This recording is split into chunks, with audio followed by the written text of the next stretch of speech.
Programang ito ay rated SPG. Striktong patnubay at gabay ng magulang ang kailangan. Maaaring may masiselang tema, lengguwahe, karahasan, sexual, horror o droga na hindi angkop sa mga bata. Isang mapagpalang araw, kapamilya. Welcome back. At narito ang mga pinakamainit na tagpo sa FPJ's Batang Quiapo. Ang lahat ay gagawin ni Rigor at ng mga gerero upang tuluyan ang mawala si Ramon, pwes kabaliktaran ito sa gagawin ni na Hector Victorino at Ponggay. Sila ang mga magiging lihim na kakampi ng mga Montenegro, ni Tanggol at ni Ramon. Ngunit paano nga ba ito mangyayari at ano nga ba ang malalim na dahilan ng dalawang ito kung kaya tutulungan nila ang mga Montenegro? Yan ang ating aalamin sa dulo ng bidyong ito.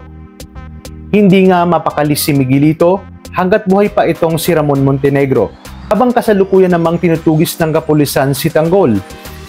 Matapos na ipag-utos ni Roberto kay Divina at sa mga kapulisan ang manhunt operation sa ating bidang si Tanggol, inutos naman ni Miguelito kay Rigor na wag nang patagalin pa ang buhay ni Ramon dahil hanggat humihinga pa ito ay may panganib pa nga sa kanila.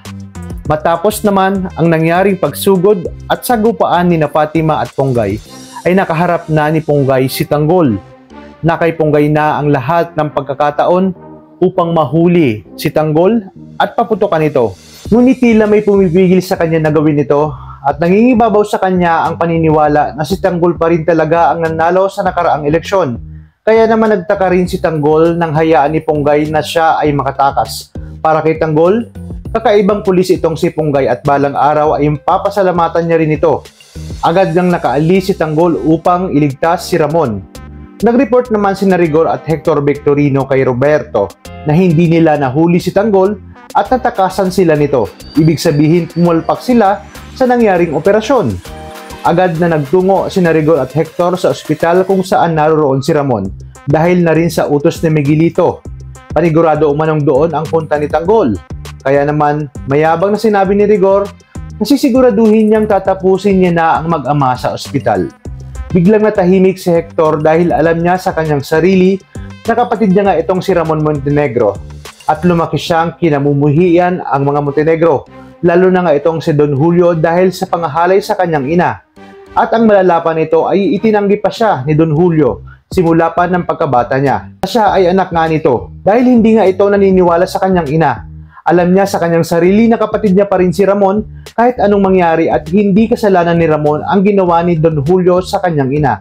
Kaya naman mas mangingibabaw sa kanya ang kanyang kadugo na si Ramon Montenegro. Alam niya rin kasi na may mga bahong itinatago ang mga gerero kaya palalabasin niyang kakampi pa siya ng mga ito at palihim niyang tutulungan si Ramon na makatakas. Abangan natin kung paano niya mamanipulahin na hindi nahahalata na maitatakas niya pala itong si Ramon Montenegro. Kaya naman pakaabangan natin ang mga susunod na tagpo dito lang sa pambansang teleserye ng Sambayanan, ang FPJ's Batang Quiapo. Maraming salamat sa inyong panonood at pagpalain tayong lahat, kapamilya.